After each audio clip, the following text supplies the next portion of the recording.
Hello everyone, Radhe Radhe. कैसे हो आप सब लोग? स्वागत करती हूँ आप सब सुमेंद्र की स्मार्ट दुनिया में। तो आज मैं फिर से आप लोगों के लिए कुछ ऐसी टिप्स और हैक्स लेकर आई हूँ जिससे कि आपके सारे काम फटाफट से हो जाएंगे।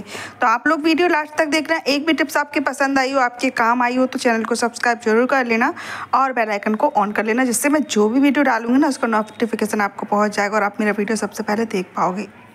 तो चलिए स्टार्ट कर लेते हैं हमारी पहली टिप्स के साथ। अभी जो नया लहसुन चल रहा है उसको छीलने के लिए बहुत ज़्यादा दिक्कत हो रही है, क्योंकि उसका छिलका इतना टाइटली चिपका होता है लहसुन से कि छूटने का नाम ही नहीं लेता।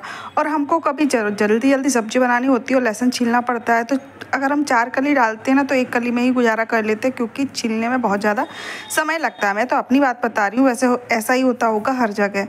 छील के रख लें तो बात अलग है, लेकिन हम तत्पर पर छीलते हैं ना तो बहुत ज़्यादा दिक्कत हो जाती है।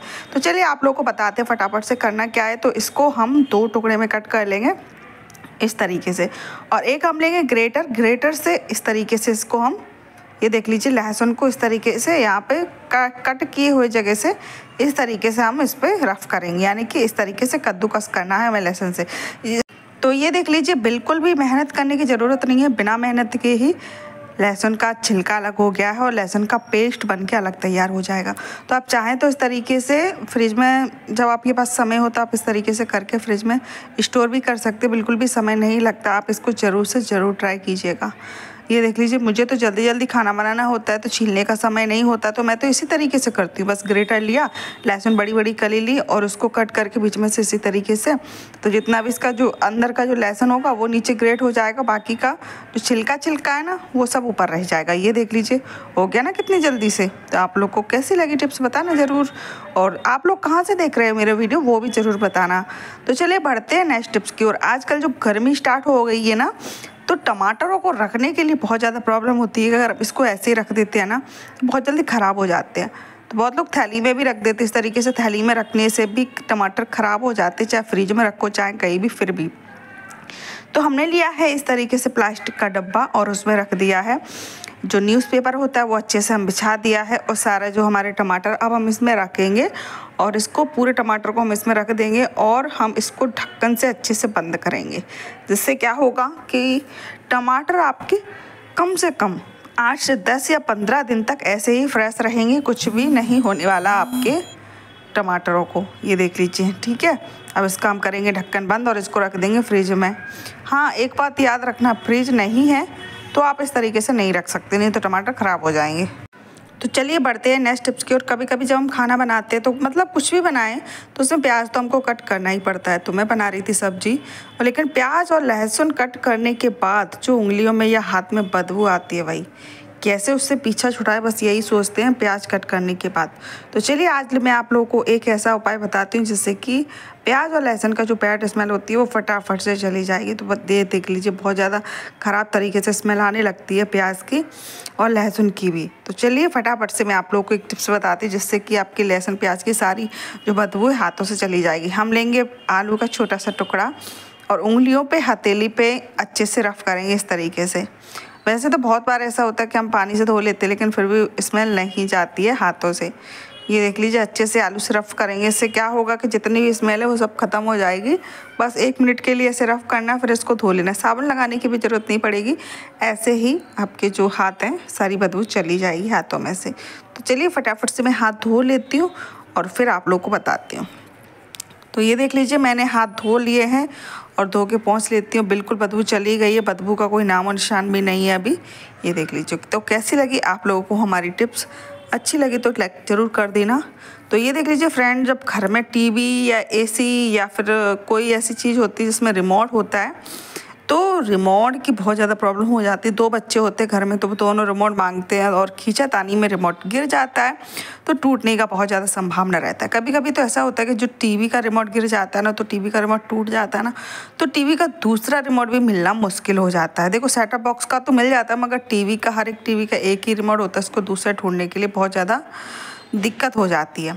तो चलिए आप लोग क्या करिएगा, मेरे पास तो ये वाला टैप है तो इस वाली टैप का मैं यूज़ करूँगी, ठीक है।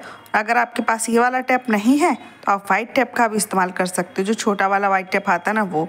ये टैप नहीं है, बस इस तरीके की मतलब पन्नी है और इसको इस तरीके से चिपक जाती है किसी भी चीज़ पे। वैसे ये टैप नहीं है, ना ही इस पर कोई चिपकी हुई चीज़, मतलब एक साइड ऐसे बोलते ना चिपकने वाला है, तो वो भी नहीं है, लेकिन ये चिपक जाती है, ऐसी है।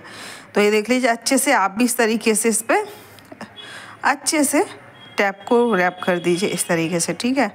इससे क्या होगा, अगर आपका रिमोट गिरेगा भी ना ज़मीन पर तो अभी आपका रिमोट टूटने वाला नहीं है। ये देख लीजिए ऊपर का साइड खुला छोड़ देना, क्योंकि वहाँ पे होता है जो लाइट जिससे हमारी टीवी चलती है या फिर टीवी कवर करती है वो, तो वहाँ पे नहीं लगाना, इस तरीके से लगाना। बस अगर गिरेगा भी तो टूटेगा नहीं आपका रिमोट। मैं तो मेरे घर रिमोट होता है ना, तो मैं इसी तरीके से उसको रखती हूँ जिससे कि वो टूटे टाटे ना, क्योंकि दूसरा बहुत मिलना मुश्किल हो जाता है। ये देख लीजिए, ठीक है। अब इसको कट करके अब इसी तरीके से इस पर चिपका देंगे ना तो बहुत ईजीली चिपक जाएगा। ये देख लीजिए चिपक गया ना इस तरीके से। तो अब ये नहीं निकलेगा, जब तक हम हाथ से नहीं निकालेंगे तब तक ये नहीं निकलने वाला। तो चलिए ये देख लीजिए, यहाँ पर बंद मत करना क्योंकि यहाँ पर भी यहाँ की टॉर्च जलती है इसलिए। तो चलिए अब हम इसको रख देते हैं, अब टूटने का हमें डर नहीं है। तो आपको कैसी लगी टिप्स, अच्छी लगी तो एक लाइक ज़रूर कर देना। बढ़ते नेक्स्ट टिप्स की ओर। कभी आपने गर्म तवे पर शैम्पू डाला है? नहीं डाला तो फटाफट से डाल लीजिए, आपके सारे काम निपट जाएंगे चुटकियों में। कैसे, तो चलिए बताती हूँ।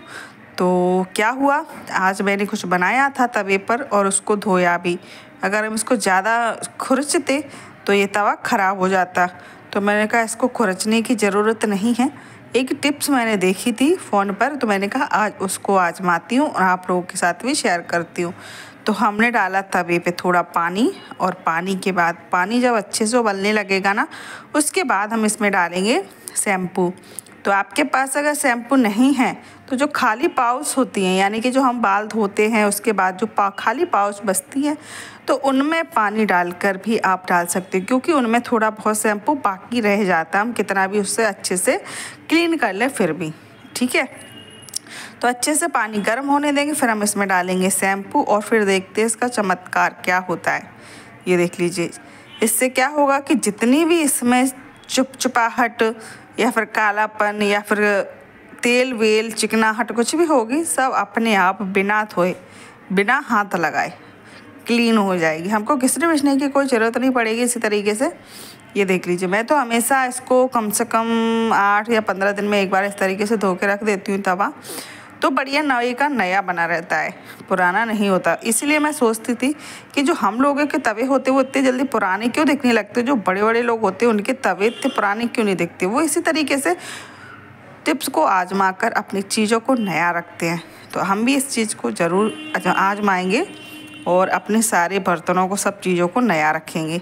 तो चलिए अब हम इसको क्लीन करके धो देते हैं, फिर आप लोगों को दिखाते हैं कि सच में वर्क करिए टिप्स या फिर नहीं।